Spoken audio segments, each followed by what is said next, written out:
Hello my friends, this is my first video. I hope you will enjoy it. I'm very sorry for my bad English. I hope you will understand me. I want to speak about the recent events that occurred in these last days and weeks.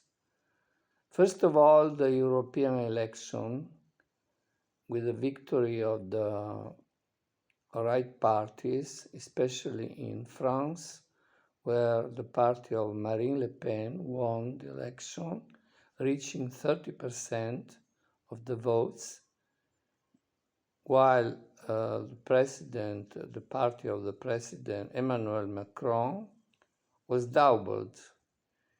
He reached only 15%. But he was respectful for the citizens of his country, and he declared new election starting on June 30 and July the 7th.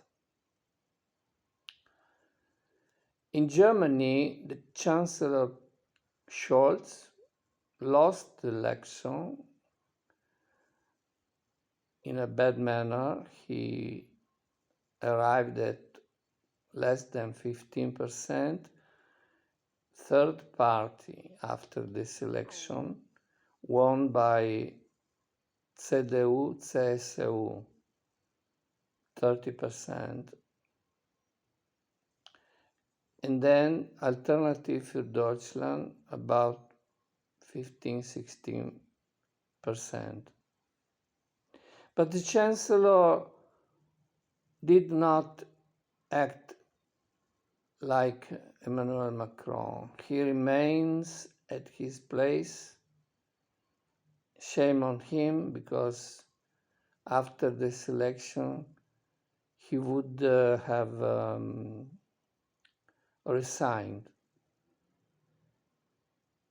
Then other countries had right parties that won the election, like in Austria, and of course in Italy. In Italy it was confirmed. Brothers of Italy, the party of the leader Giorgia Meloni, reached about 26%, confirmed the votes of the political elections of 2 years ago. But also the PD party, the left party of Schlein, arrived at 24%, a good result, a good improve. But after all this election, nothing changed in Europe. It seems that Ursula von der Leyen will be confirmed again, and also the president of the parliament. And Giorgia Meloni is asking for some important commissioner, but we don't know if she will succeed. Anyway, it's a shame, in my opinion, because Europe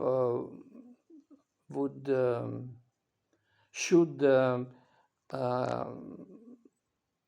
send a message, a sign of this new election, but nothing seems to change.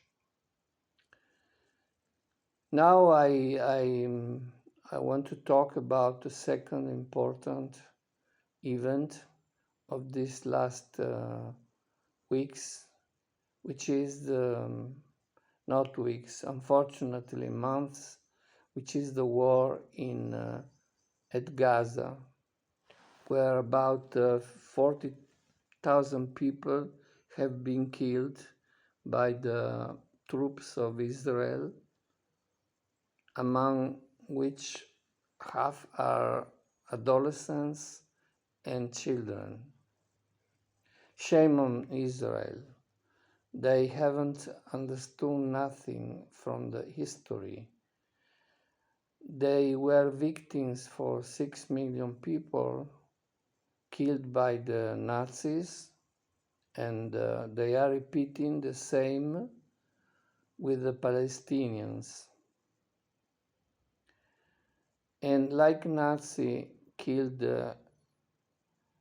10 people for one German soldier killed, in Israel is much worse,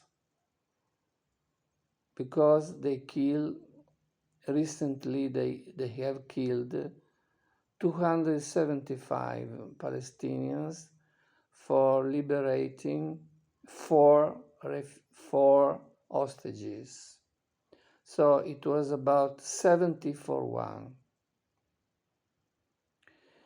And Biden is going on sending Israel weapons, but he says sometimes you have to moderate, don't kill so many Palestinians, but in the same time, he goes on sending Israel weapons. So if he wants that Israel stop this terrific war, he should not send weapons. It's simple. It's all a comedy. Then the war in Ukraine. I'm not a supporter of Putin, but I think that one country like Russia has the right to defend its safety.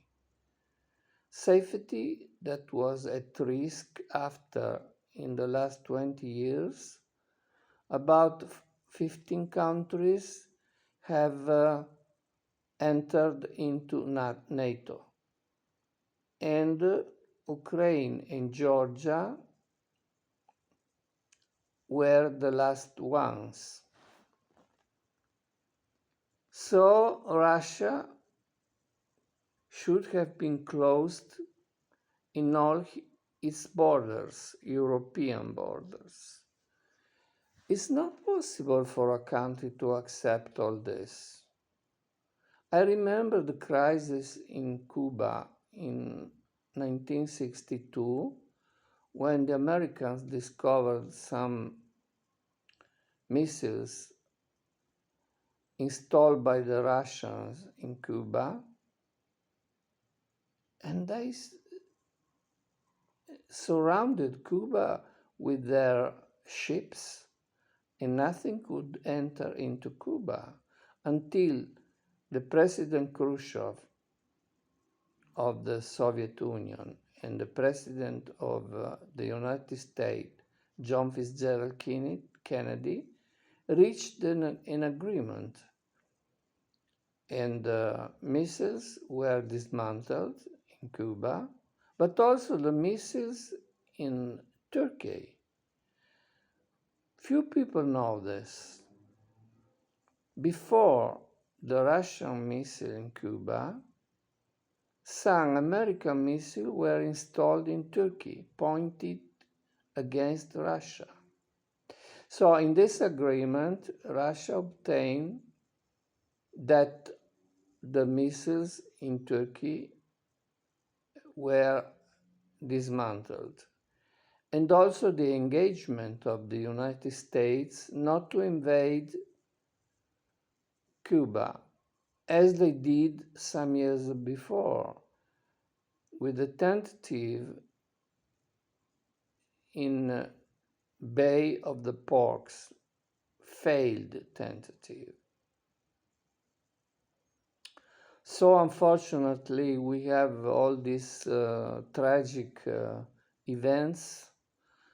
I believe also the election in Europe were tragic.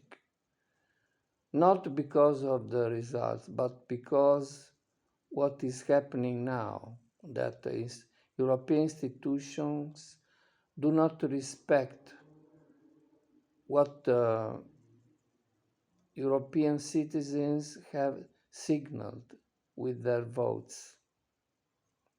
Okay, for this day it's time to stop my talk, and I hope you will understand me and you will appreciate my thoughts. Bye bye. See you the next time.